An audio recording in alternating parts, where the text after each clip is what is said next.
Halo, apa kabar pemirsa? Senang sekali saya Wiki Adrian kembali menjumpai Anda dalam program Market Review, program yang akan membahas berbagai macam isu penggerak ekonomi Indonesia. Live streaming kami dapat Anda saksikan di www.idxchannel.com dan inilah Market Review selengkapnya. Ya, pemirsa, Kementerian Pertanian mengungkapkan penyebab utama naiknya harga kedelai. Penyebabnya diantaranya adalah produksi kedelai di beberapa negara produsen mengalami penurunan, sementara permintaan impor justru naik tajam dari Tiongkok. Kenaikan harga kedelai menimbulkan protes dari kalangan perajin tempe dan tahu yang mogok produksi selama 3 hari. Menurut Kasubdit Kedelai Direktorat Serealia Ditjen Tanaman Pangan Kementerian Pertanian Mulyono mengatakan, produksi kedelai di beberapa negara produsen mengalami penurunan. Sementara itu permintaan impor justru naik tajam dari Cina. Hal itu disinyalir membuat harga kedelai global naik di kisaran 35%. Ongkos angkut kedelai dengan kapal laut pun naik karena waktu tempuh impor dari negara asal ke tujuan lebih lama akibat pembatasan yang dilakukan karena pandemi corona.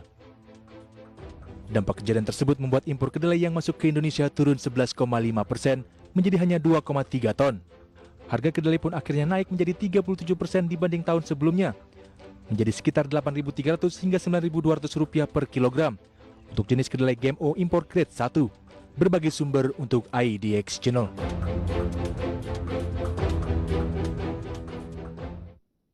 Ya, pemirsa, untuk membahas tema kita hari ini mengenai gaduh komoditas kedelai, masalah klasik terulang, sudah terhubung melalui aplikasi Zoom Prof. Dwi Andreas, pengamat pertanian IPB. Selamat pagi, Prof. Selamat pagi, Mas. Apa kabar, ya, Prof. Dwi? Baik. Terima kasih sudah bergabung bersama kami di Market Review. Sehat selalu kita ya, Prof. Baik, menjadi satu perbincangan yang cukup menarik belakangan, terlebih ketika pengrajin tempe dan juga tahu melakukan mogok produksi karena harga kedelai naik.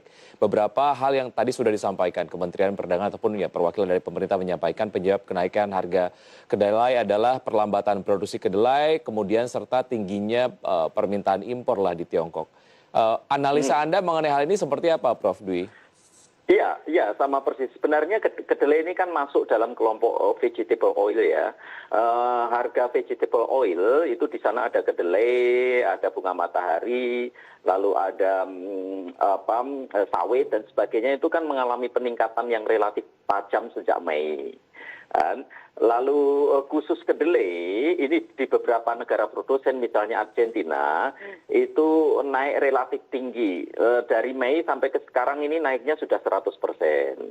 Lalu ada masalah lain, sebelumnya Cina itu sebelum kenaikan terlalu tinggi seperti sekarang, ini Cina memborong kedelai dari Brasil. Dan itu cukup besar yang diborong dari Brasil. Kemudian di Argentina ada masalah, terutama pemogokan di sana di pelabuhan, sehingga Argentina tidak bisa mengekspor kedelainya ke tempat lain. Nah, lalu akhirnya sekitar 2 minggu yang lalu Argentina ini menyetop ekspor ke negara lain. Karena stok dunia ini menurun, otomatis harga melonjak relatif tinggi. Nah, sekarang pun Cina masih mencari kedelai di pasar dunia dan berusaha mendapatkan kedelai dari Amerika Serikat. Jadi stok dunia menurun yang menyebabkan harga sudah barang tentu melonjak tinggi. Baik, sekarang. Prof.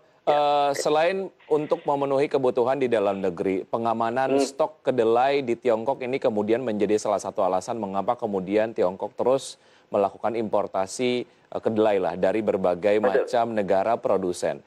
Dari kacamata peta pangan dunia, apa yang bisa dianalisa dari hal ini? Patutkah kita kemudian merasa sedikit was-was mengingat Indonesia adalah negara yang melakukan importasi terhadap komoditas pangan? Oh iya, Mas, untuk Indonesia ini akan berdampak relatif besar kan, karena apa? Karena kita belum tahu ini berhentinya kapan kenaikan harga kedelai ini kan. Sekarang ini kemarin itu harga kedelai sudah di atas 13 US dollar per basel. Satu basel itu sekitar 27 kilo. Jadi itu ya memang kalau dirupiahkan ya memang masih sekitar 6.800-an sih, 6.900, 7.000-an kira-kira di negara produsennya kan. Tapi ketika sampai di Indonesia sekitar ya di pelabuhan sekitar 9.000 sampai 9.500. Nah, dan ini ada potensi masih naik terus itu. Itu bisa di atas 10.000 kemungkinan. Karena apa? Tidak hanya Cina yang mencoba menstok kedelai dalam jumlah besar di negaranya, tapi juga ada kekeringan di Amerika Latin. Padahal Amerika Latin ini merupakan salah satu produsen kedelai dunia, kan? Baik itu di Argentina, di Brasil, di Uruguay, dan beberapa negara Amerika Latin lainnya. Nah, sehingga ini berdampak terhadap pasokan kedelai internasional. Kalau di Amerika dan Kanada sebagai produsen kedelai juga, saya tidak melihat ada gangguan iklim. Tapi kalau untuk Amerika Latin terjadi gangguan iklim. Nah, dan ini karakter produk pertanian, Mas. Karakter produk pertanian itu turun sedikit aja, harganya melonjaknya jauh lebih tinggi daripada penurunannya. Jadi itu karakter produk pertanian. Sama saja ketika dia surplus sedikit, harga anjlok jauh lebih besar dibanding surplusnya. Jadi itu. Baik. Ya, bahasan kita hari ini sedikit mengingatkan saya terhadap satu hal yang pernah kita bahas beberapa waktu yang lalu, bagaimana sebetulnya pandemi COVID-19 dapat memunculkan kemungkinan terjadinya krisis pangan. Terlalu dini atau tidak, jika kita simpulkan bahwa apa yang terjadi di komoditas kedelai ini mencerminkan semacam konsekuensi dari pandemi COVID-19 yang mengarah ke krisis pangan, Prof? Oh enggak.